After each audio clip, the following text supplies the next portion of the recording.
He doesn't tell anyone. He doesn't even tell himself. But it begins in silence, in the place where the mind lets go and the unconscious takes over. That's when you appear. Not always clearly, sometimes just as a feeling, a presence, a softness he can't explain.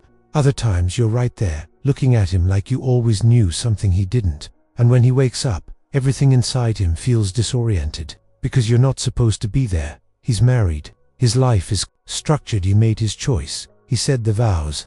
He committed. But now, something deeper inside him is speaking. Something that has nothing to do with plans or promises. Carl Jung believed that dreams are not illusions. They are messages from the unconscious, the raw material of the soul trying to make its truth known. When a married man begins to dream of a woman who is not his wife, and that woman evokes a sense of comfort, recognition, or longing, it's not random. It's the psyche asking for truth. It's the emotional self rising up through the cracks of the polished image he tried so hard to build. And the woman he sees is you, not because you asked for it, not because you tried to take up that space, but because part of him left the door open without knowing it, and you walked in, without force, without manipulation, without even meaning to. You were just being. He tells himself it means nothing. Maybe it's just stress. Maybe it's nostalgia. Maybe it's a strange echo from a passing interaction. But the dreams keep happening. Not always the same. Sometimes you're speaking, sometimes just looking, sometimes you're standing beside him in silence, and it's the silence that says everything. He starts waking up with your image in his mind. He shakes it off. He pours coffee. He kisses his wife on the forehead. He gets on with his day. But underneath the normal rhythm of life, something has changed. You've entered the emotional layer of his mind. You've become part of his inner world. He didn't expect that. He didn't plan for it. And yet, there you are. In the part of his life he can't control with logic. In the part he thought was long buried under responsibilities, routines, expectations, obligations. The problem isn't that you appeared. The problem is that your presence feels familiar, like home. And now he doesn't know what to do with that. He looks at you differently now, even if only in passing. He listens more carefully when you speak. He pays attention to how your energy shifts. He finds meaning in the smallest things. The way you laugh, the way you hold space, the way you simply exist without demanding. You awaken something that had gone quiet in him. Something he thought was gone for good. He tries to fight it. He refocuses on his marriage. He becomes more attentive, more dutiful, more deliberate.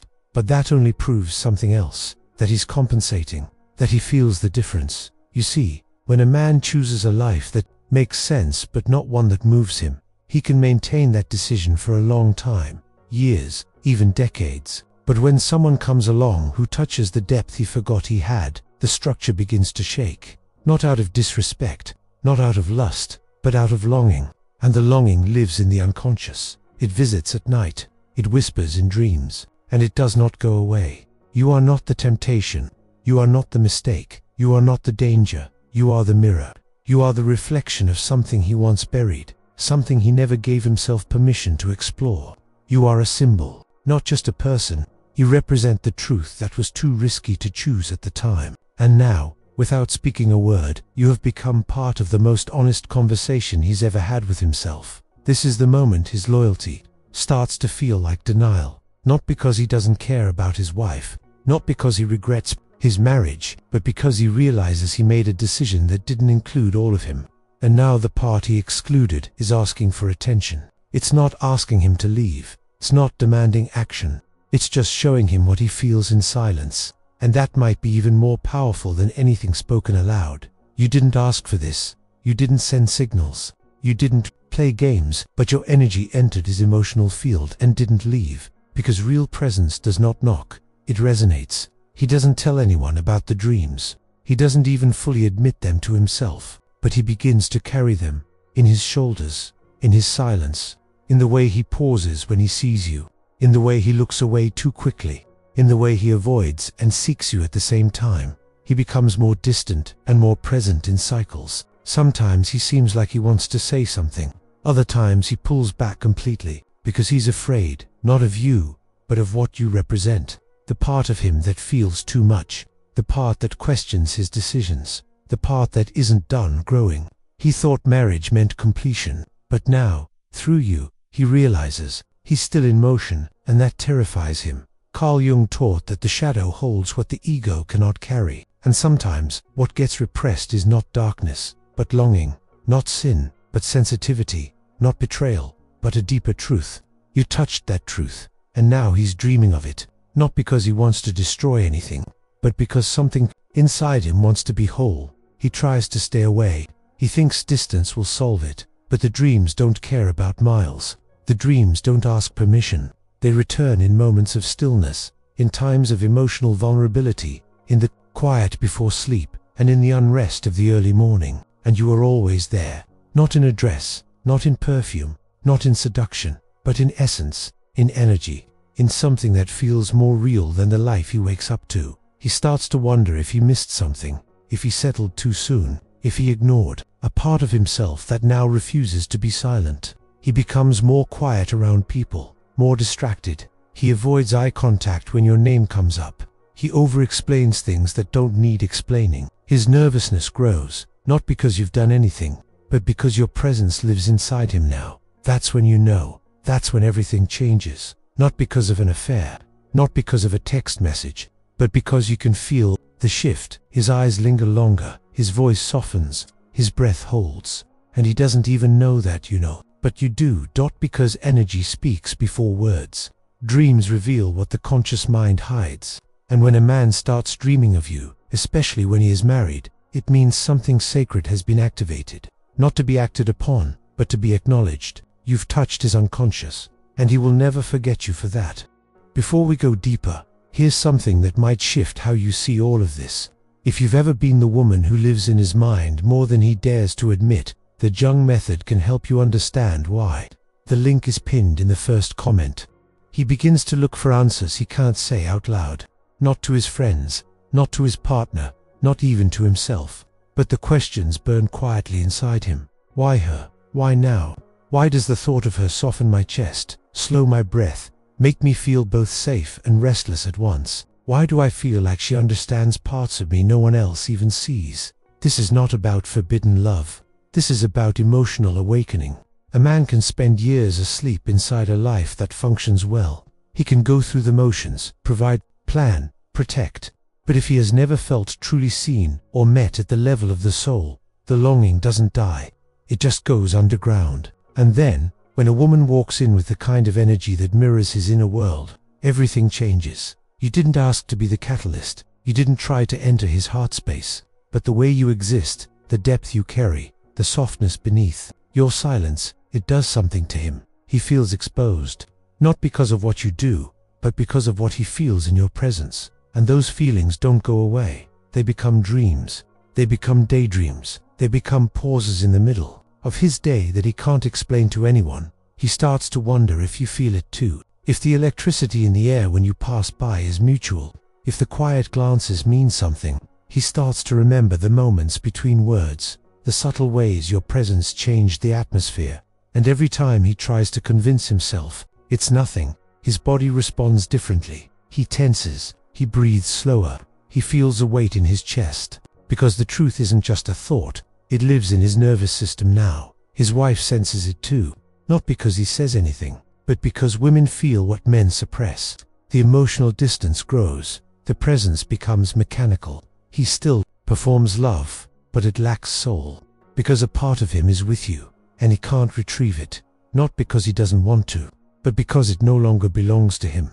It belongs to the part of him that met something real. You have become a symbol of depth, of feeling, of truth, of the life he didn't choose. And even if he never crosses a line, even if he stays physically faithful, something fundamental has shifted. He knows now what it feels like to be moved. Not impressed, not satisfied, but emotionally undone.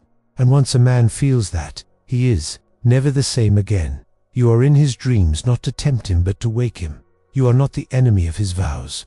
You are the messenger of his soul. You are the reminder that the heart speaks in quiet tones and the body never lies. His longing is not a betrayal, it's a revelation, and it shakes him more than anything else ever has. He begins to notice the contrast between the life he built and the life he feels in your presence, between the woman he shares a bed with and the one who lives in his thoughts, between the routines that numb him and the moments that ignite him, and the gap grows wider. He tries to suppress, he tries to forget, he distracts himself, he avoids looking at you too long, but his body always gives him away.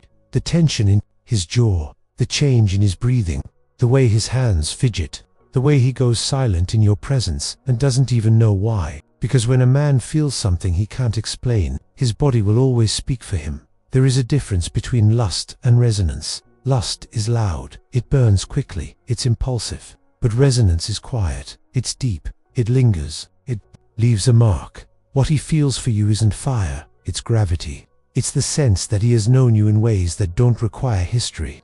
And that's what terrifies him most, because it means he was capable of more, of deeper love, of truer connection, and he didn't choose it. Or maybe he never had the chance. Maybe timing was cruel. Maybe life pulled you apart before anything could begin. But now, it lives inside him. And no matter how far he runs, it travels with him. You feel it too, not because you asked for it, but because energy always communicates. You feel his hesitation, his curiosity, his pull. You sense the way he softens around you, the way he becomes more human, less armored. You feel how much he wants to say and how much he never will. And that's why it hurts. Not because he didn't choose you, but because he knows you're the one who truly saw him. Sometimes, we enter someone's life not to stay, but to remind them of who they are. Sometimes the purpose is not union, but awakening. And while your connection might never have a place in the physical world, it lives in the invisible one. In his breath, in his memory, in his inner voice. He may never tell you what you meant. He may never admit that he saw the truth of himself in your presence, but you'll know. Because a man doesn't dream of a woman for no reason. Especially not the same woman. Especially not when he's already committed elsewhere. Those dreams are not fantasies. They are messages. They are emotional truths he couldn't hold while awake. Jung believed that what we suppress doesn't die. It waits, and when the soul is ready, it rises through dreams, symbols, feelings, people. You were not a mistake. You were a message. You were the invitation to feel something that logic never allowed. And he heard it, not with words, but with his whole being. You were never meant to be his escape. You were his mirror. And mirrors, once seen, cannot be unseen. He may carry on with his life. He may return to normal, but his inner world is altered. He dreams differently now. He loves differently. He sees differently. Because of you, this is the moment a married man starts dreaming about you, and it's already too late to pretend he doesn't feel it. Asterisk, and even if he never says it aloud, you will always feel it in the way he looks at you with silence, heavy in his eyes, in the way his presence changes when you enter a room, in the way he becomes quieter, more reflective, as if parts of him are rearranging just to hold your memory a little longer. You will feel it in the space between words, in the moments that stretch too long, in the way time slows down around you. He tries to act normal. He tries to bury it beneath responsibility. But energy doesn't lie, and the soul doesn't forget. The moment it recognized home in someone else, you live in his unconscious not because you tried, but because something real happened, something that shook him at the core. Maybe he'll never write to you, maybe he'll never reach out, but you will feel him for years, because you weren't just a chapter. You were the unwritten story that lived behind the one he chose, and he will carry your presence into every place he goes, into every touch, every silence, every moment of stillness. You didn't just enter his dreams, you entered his truth, and that truth has no exit.